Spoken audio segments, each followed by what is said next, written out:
There's a reason why those who are set apart, those who carry a divine calling, face the fiercest attacks in the area of lust. It is not because they are weaker than others. It is because the enemy knows that if he can corrupt a chosen vessel, he can sabotage a divine assignment. Lust is not just a physical temptation. It is a spiritual weapon designed to derail purpose. Today we will expose how lust attacks chosen ones and, most importantly, how to defeat it. The enemy thrives in secrecy. He knows that when a chosen one feels alone, they become vulnerable. When Elijah stood on Mount Carmel and called down fire from heaven, he was bold and unshaken. But the moment he found himself alone in the wilderness, fear and despair gripped him. Isolation weakens even the strongest warriors. Lust exploits loneliness. When you are disconnected from true accountability, the enemy feeds you with thoughts that no one understands you, that no one sees what you are battling. And so, in the secrecy of the night, in the solitude of your heart, temptations arise. But here is the truth. Isolation is a setup for deception. Chosen ones must deliberately surround themselves with godly relationships that keep them accountable. You defeat the attacks of isolation by staying in community, by staying in connection, by staying in the light. When Samson was chosen, he was anointed with strength beyond human ability. But lust entered his life, and soon he lost his discernment. He became blind to the trap that was set before him. Eventually, he lost his physical eyesight as well, proving that lust does not just steal clarity, it steals destiny. Lust causes you to see people as objects instead of souls. It turns divine relationships into moments of temporary pleasure. It warps your purpose and makes you pursue short-term gratification instead of long-term fulfillment. How do you fight back? By training your eyes to see through the lens of purpose. Instead of looking at people as sources of satisfaction, look at them as divine assignments. Instead of entertaining compromising images, feed your spirit with visions of destiny. What you feed grows. Starve lust and it will weaken. There is a war between the spirit and the flesh. When you allow lust to reign, self-control diminishes. The mind becomes restless, emotions become unstable, and decisions become reckless. The story of Esau is a powerful example. He sold his birthright for a temporary craving. Lust does the same. It makes you exchange your inheritance for a fleeting moment. But here is the strategy. Discipline is the antidote. The more you train your spirit, the more you weaken the flesh. Fasting, prayer, and intentional boundaries are weapons of war. Do not wait until the temptation comes. Prepare your defenses now. David was a man after God's heart, but his greatest failure happened when he was idle. Instead of being at war with his men, he was lounging on his rooftop, and in that moment of ease, his eyes wandered, and lust led him to a tragic downfall. Idleness is an open door for lust. When you have no direction, when your mind is unoccupied, temptation fills the void. The solution? Stay engaged with purpose. When you are busy fulfilling your calling, you have no time for distractions. Fill your time with things that build your spirit, your mind, and your destiny. Many chosen ones struggle with lust, not because they desire sin, but because they are trying to numb a deeper pain, rejection, abandonment, trauma. These wounds leave a gap that lust attempts to fill. But here's the truth. Lust cannot heal what only God can restore. No relationship, no moment of pleasure, no secret indulgence can fix a broken heart. Lust is a counterfeit. Healing only comes through surrender to God. Allow God to heal the wounds of your past so that you do not seek fulfillment in places that will destroy your future. Lust does not come as a full-blown attack. It comes in small compromises. A glance, a thought, a message, a habit. And before you realize it, you are entangled. Joseph understood this. When Potiphar's wife tried to seduce him, He did not negotiate. He ran. Why? Because you do not manage temptation. You flee from it. The moment you try to control lust in your own strength, you have already lost the battle. The key is radical separation. One of the enemy's greatest strategies is to make you feel unworthy after you fall. Guilt creates a cycle: sin, shame, secrecy, and then more sin. But here is the truth. Condemnation is not conviction. Conviction leads to repentance. Condemnation leads to bondage. God's grace is not a license to sin, but it is the power to overcome it. Do not let past failures define you. Rise up and walk in freedom. At the core of every attack is this reality. Lust loses its power when you are full of God's presence. A heart that is on fire for God has no space for compromise. When you cultivate intimacy with God through prayer, worship, and the Word, lust loses its grip. Your greatest weapon is not willpower, it is the presence of God. Because when you walk in His presence, every chain must break and every stronghold must fall. Lust is not just a battle, it is a war. And chosen ones must fight with wisdom, strategy, and spiritual strength. The enemy attacks because he fears your destiny. But you have been given the power to overcome. Walk in freedom. Walk in victory. Walk in your divine purpose. The enemy thrives in secrecy. He knows that when a chosen one feels alone, they become vulnerable. When Elijah stood on Mount Carmel and called down fire from heaven, he was bold and unshaken. But the moment he found himself alone in the wilderness, fear and despair gripped him. Isolation weakens even the strongest warriors. Lust exploits loneliness. When you are disconnected from true accountability, the enemy feeds you with thoughts that no one understands you, that no one sees what you are battling. In the secrecy of the night, in the solitude of your heart, temptations arise. The most dangerous battles are not the ones fought in public. They are the ones waged in private, in the unseen moments where no one is watching. A man struggling with lust often thinks he is the only one. He believes his temptations are unique, that no one else would understand. This belief causes him to withdraw further, avoiding community, skipping gatherings, and keeping his struggles hidden. But secrecy is the breeding ground for sin. The moment he isolates himself, the battle becomes harder to win. In Genesis, when God created Adam, He declared, "It is not good for man to be alone." This statement was not just about marriage, it was about human design.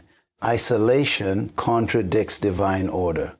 The enemy understands this better than many do.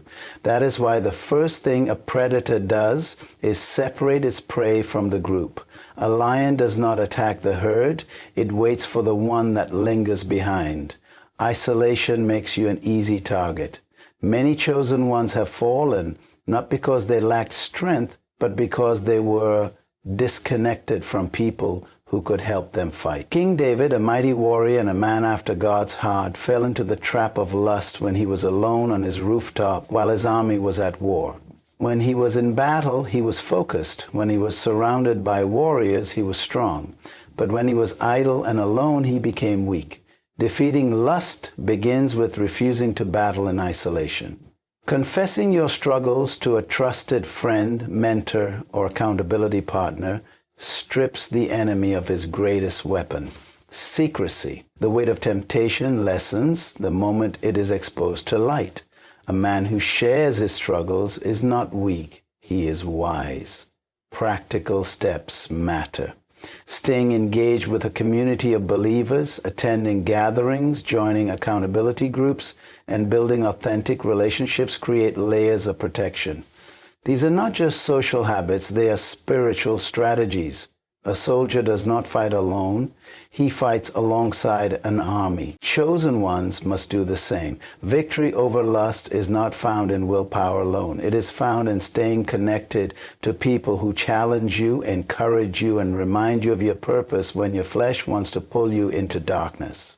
The enemy will always try to isolate you. but the choice to stay connected is in your hands. Key 2, lust distorts your vision. When Samson was chosen, he was anointed with strength beyond human ability. But lust entered his life, and soon he lost his discernment. He became blind to the trap that was set before him. Eventually, he lost his physical eyesight as well, proving that lust does not just steal clarity, it steals destiny. Lust shifts focus from purpose to pleasure. It causes chosen ones to prioritize temporary gratification over long-term fulfillment. A person consumed by lust does not think about consequences. He does not see the future impact of his choices. He only sees the immediate satisfaction. The enemy understands that vision determines direction. A man who sees clearly walks with confidence. A man whose vision is distorted stumbles. This is why lust is so dangerous. It does not just affect what a person desires, it affects how they see. A leader once destined for greatness can lose everything because he allowed lust to cloud his judgment. He may start seeing his calling as a burden instead of a privilege. He may start compromising, telling himself that small sins do not matter. Over time, the distortion deepens, and he can no longer recognize the difference between what is holy and what is dangerous. Lust turns people into objects instead of souls. Instead of seeing a person with divine purpose, it makes one see only an opportunity for pleasure. Instead of recognizing the weight of a covenant, it makes one view relationships as disposable. It replaces honor with indulgence. Vision is not just about physical sight, it is about spiritual clarity. A chosen one must guard his vision fiercely. Samson lost his eyes in the natural, but he had already lost his sight in the spirit long before that moment. His downfall did not begin when he was captured. It began when he stopped seeing with the eyes of purpose. Guarding vision requires intentionality. What you look at, what you dwell on, what you entertain, these things shape perception. Lust is fed through what enters the eyes. In a world where temptation is accessible at the click of a button, discipline is no longer optional, it is a necessity. A businessman with great potential can ruin his future because of lust. A young man with a divine calling can waste years in cycles of distraction because he allowed lust to dictate his focus. The consequences are not always immediate, but they are inevitable. The enemy is patient. He does not mind waiting. He allows lust to subtly distort vision until the person no longer recognizes how far they have drifted. Joseph provides a contrast to Samson. When faced with temptation, he did not linger. He did not rationalize. He ran. He understood that his destiny was too valuable to compromise. His vision was clear, so his decision was easy. He did not entertain what would destroy him. Victory over lust begins with a commitment to guard the eyes. The battle is not just about resisting temptation, it is about retraining vision.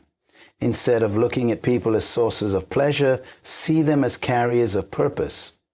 Instead of allowing the mind to wander, fill it with images of destiny. What you focus on determines what you pursue. A clear vision leads to a strong purpose. A distorted vision leads to destruction. Chosen ones must fight to see correctly. The enemy will always try to distort, but those who guard their vision will walk in victory. There is a constant war between the spirit and the flesh. The human body craves what is easy, what is pleasurable, what requires the least resistance. The spirit, however, longs for discipline, purpose, and divine alignment. Lust is a force that tips the balance in favor of the flesh, making self-control seem impossible. The moment lust gains a foothold, discipline begins to erode. A person battling lust often finds themselves making decisions they never imagined. A leader with strong moral values might slowly start compromising, first in small ways, then in greater ones. Lust makes the mind restless. It keeps a person distracted, unfocused, and impulsive. The ability to say no weakens over time. Esau's story is a warning.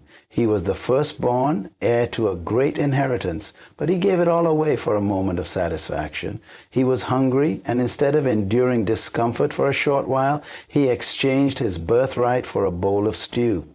Lust operates in the same way. It makes temporary pleasure feel more valuable than long-term purpose. It makes surrendering self-control seem reasonable in the moment. Lust thrives where there is no discipline. When a person allows their emotions to dictate their actions, restraint becomes difficult. The more the flesh is indulged, the weaker self-control becomes. It is a cycle. Indulgence leads to addiction, and addiction leads to bondage. The stronger lust grows, the harder it is to resist. The loss of self-control does not happen suddenly. It starts subtly. A person might begin by entertaining thoughts they once rejected. They might justify watching things they once avoided. Over time, what was once unacceptable becomes normal. Conviction fades. What seemed unthinkable becomes an everyday struggle. Discipline is the antidote to lust. The body must be trained. Just as an athlete does not perform well without strict preparation, the spirit cannot be strong if it is not exercised. Fasting teaches the body that it is not in control. Prayer strengthens the mind to resist temptation. Setting boundaries ensures that compromise is never an option. Resisting lust is not about willpower alone. The flesh is too weak to win this battle on its own. Strength comes from aligning with divine power. The more a person feeds their spirit, the less control lust has over them. A person filled with purpose does not have time for distractions. Those who understand their calling do not trade it for temporary satisfaction. Training self-restraint means making decisions before temptation comes. A person who waits until the moment of weakness to decide is already at a disadvantage. Clear boundaries must be set in advance. What is allowed and what is not must be non-negotiable. The battle is won in preparation, not in the moment of struggle. Lust seeks to destroy discipline, but discipline is the key to overcoming lust. Those who master self-control do not just resist temptation, they walk in freedom. The mind is not meant to be empty. An unoccupied mind is like an open field. Whatever is sown into it will grow. When a person has no purpose, no direction, no clear goals, temptation fills the void. Lust thrives in boredom. It takes root where there is nothing meaningful to focus on. David was a warrior, a king, a man after God's heart. But his greatest failure came when he was idle. While his army was out fighting, he stayed behind. He had no battle to engage in, no mission to fulfill. That was when he found himself on the rooftop looking at Bathsheba. His downfall did not begin when he called for her. It began when he abandoned his purpose. Many people do not fall into lust because they are weak. They fall because they are unoccupied. When a person is busy chasing destiny, they have no time for distractions. A focused mind does not have space for lust. A person committed to their goals does not waste time feeding temptation. The most vulnerable moments come when there's nothing to do. Late at night, when the work is done, when the responsibilities are met, when there's no urgency, this is when the enemy whispers the loudest. He knows that idleness is his greatest opportunity. A person who fills their time with meaningful pursuits builds a natural defense against lust. Engaging in purposeful activities, developing skills, investing in relationships that strengthen the spirit, these are weapons against temptation. Lust loses power when life is full of purpose. Jesus never wasted time. He was always on a mission, always focused. His mind was filled with the vision of his assignment. This is why the enemy had no room to plant distractions in him. The more a person stays in motion, the harder it is for the enemy to slow them down. Discipline stands beyond resisting sin. It includes filling life with things that make falling unnecessary. Those who are busy growing, learning, building, and serving do not fall easily. The key to defeating lust is not just resisting it. The human mind is like soil. Whatever is planted in it will grow. Every image, every word, every thought that enters the mind has the potential to take root and shape desires. Lust does not appear out of nowhere. It is cultivated.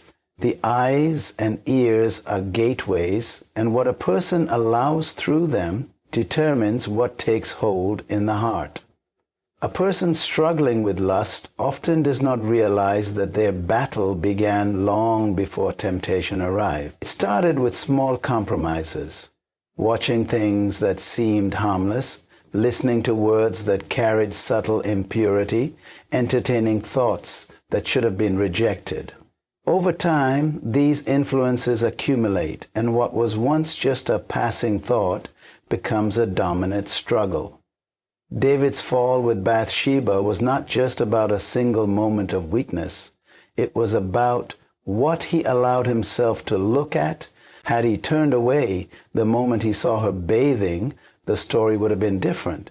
Instead, he gazed. He fed his mind with something that ignited desire. And that desire led to action. Modern distractions are everywhere. Social media, movies, music, advertisements, everywhere. Their messages designed to provoke lust. What once required effort to find is now delivered directly to screens. The enemy understands that repeated exposure leads to acceptance. What a person sees regularly becomes normal. What they hear repeatedly shapes their mindset. Over time, the conscience becomes numb, and what was once resisted is now embraced. Guarding the gates of the mind requires intentionality. The same way a person would not drink from a poisoned well, they must be cautious about what they allow into their soul. Filtering entertainment choices, being selective about conversations, and setting clear boundaries for media consumption are not about legalism. They are about protection. A man who feeds his spirit with truth will develop a distaste for impurity. Just as the body craves what it is used to eating, the mind craves what it is fed regularly. Those who consume wisdom and righteousness begin to desire more of it. Those who indulge in impurity find themselves drawn deeper into it. The battle is won at the point of entry. What enters the eyes stays in the mind. A single inappropriate image can linger for years, resurfacing at unexpected moments. A single conversation filled with impurity can plant seeds that grow into temptation later. Victory over lust begins with discipline over what is consumed. The strongest defenses are built by those who control what they allow into their spirit. The enemy understands that a person who knows their identity is dangerous. Confidence in one's divine purpose creates strength, focus, and resilience. Lust is a direct attack on identity because it distorts self-worth and purpose. Those who fall into its trap begin to question their value. They feel unworthy of their calling. They begin to believe they are defined by their struggles instead of their destiny. Samson was chosen before birth. His strength was a symbol of divine power, but lust blinded him, not just physically, but spiritually. He forgot who he was. He forgot the covenant he carried. The moment he allowed Delilah to deceive him, he lost more than his hair. He lost his identity. He became a prisoner, grinding in the enemy's camp. Stripped of the power he once had, shame is one of lust's greatest weapons. Many chosen ones have fallen into cycles of guilt, believing that because they have struggled, they are no longer worthy of God's favor. They hide, withdraw, and stop pursuing their purpose. The enemy does not just want them to sin, he wants them to stay trapped in self-condemnation. A person battling lust often wrestles with feelings of inadequacy.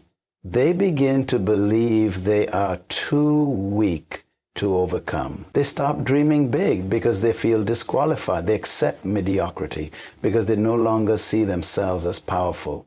This is how lust steals more than purity. It steals destiny. Jesus was tempted in the wilderness, and the attack was on his identity.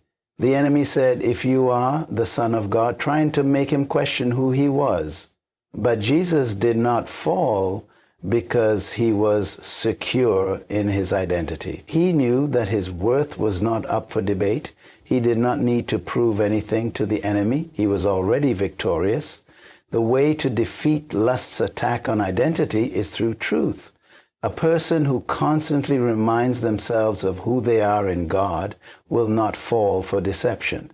Those who know they are kings do not live like beggars. Those who understand their value do not settle for temporary pleasure. A strong identity builds a strong resistance. Overcoming lust is not just about saying no to temptation. It is about saying yes to purpose. A person who understands their calling does not waste time in distractions. They do not allow shame to hold them back. They rise, walk in authority, and refuse to let the enemy define them by their past. Sin is never satisfied with one moment of indulgence. Lust does not just seek to tempt once, it aims to create a pattern, a habit, a lifestyle. What begins as an occasional struggle can quickly become an addiction. A single compromise opens the door, and once that door is open, breaking free becomes harder. A person caught in the cycle of lust often feels trapped. They may start with occasional indulgence, believing they can control it, only to find that it begins to control them. What was once a choice turns into a compulsion. The more they feed it, the stronger it grows. Each time they fall, shame increases, and with shame comes the desire to escape, often by returning to the very thing that enslaves them. Samson's story reveals the dangers of unchecked indulgence. His weakness for women was not a one-time failure. It was a pattern. He repeatedly ignored the warnings, repeatedly played with fire, repeatedly entertained temptation. The final blow did not come suddenly. It was the result of a cycle that had been building for years. The brain adapts to what it is repeatedly exposed to. Studies show that addiction rewires neural pathways. When a person repeatedly engages in lustful behavior, their brain develops a craving for it, just as it does with substances like drugs or alcohol. The dopamine rush becomes a source of escape, a way to numb stress, loneliness, or pain. Over time, it requires more stimulation to achieve the same effect, leading to deeper levels of bondage. Breaking free from addiction requires more than just willpower. The cycle must be disrupted. Starving the addiction weakens its hold. The same way muscles atrophy when they are not used, sinful desires shrink when they are not fed. Practical steps like removing triggers, setting up accountability, and replacing destructive habits with productive ones are not just helpful, they are necessary. Every time a person resists temptation, they weaken its grip. Overcoming addiction is not about one massive victory, but a series of small, consistent wins. The mind must be renewed daily. A person who focuses on growth and purpose finds that the desires of the flesh lose their power. The key to breaking the cycle is not just resisting lust, but outgrowing it. Lust does not stay contained to one area of life. It affects how a person sees themselves, how they treat others, and how they build relationships. It shifts perspective, making genuine connection difficult. People become objects of desire instead of individuals with purpose. Instead of valuing a person for who they are, lust reduces them to what they can offer. Marriages have been destroyed because of unchecked lust. A man who once cherished his wife may find himself drawn to fantasies that make him dissatisfied with reality. A woman who once respected her husband may begin comparing him to unrealistic ideals. The result is emotional distance, loss of trust, and a weakening of the bond that once held them together. Lust teaches selfishness. It trains a person to prioritize their own gratification over real love. True love requires sacrifice, commitment, and patience. Lust seeks immediate pleasure without responsibility. The two cannot coexist. A person dominated by lust struggles to build lasting, meaningful relationships because their focus is on consumption rather than connection. King David's desire for Bathsheba did not just affect him, it shattered multiple lives. Uriah, an honorable man, was betrayed and killed. Bathsheba suffered loss and grief. The child born from their sin did not survive. Generations were impacted by one man's inability to control his desires. Lust never just affects the individual, it spreads, leaving destruction in its wake. True intimacy requires purity. A person who constantly indulges in lust loses the ability to experience deep, meaningful love. Their relationships become shallow, built on attraction rather than substance. They may struggle with commitment, constantly seeking something new, something more exciting. What they do not realize is that no amount of indulgence will ever satisfy. Lust promises fulfillment, but delivers emptiness. Healing relationships requires uprooting lust. Learning to see people as souls, not objects, restores the ability to love rightly. Practicing self-control strengthens commitment. Filling the heart with God's love leaves no room for selfish desires. The strongest relationships are not built on fleeting passion, but on deep, unwavering devotion.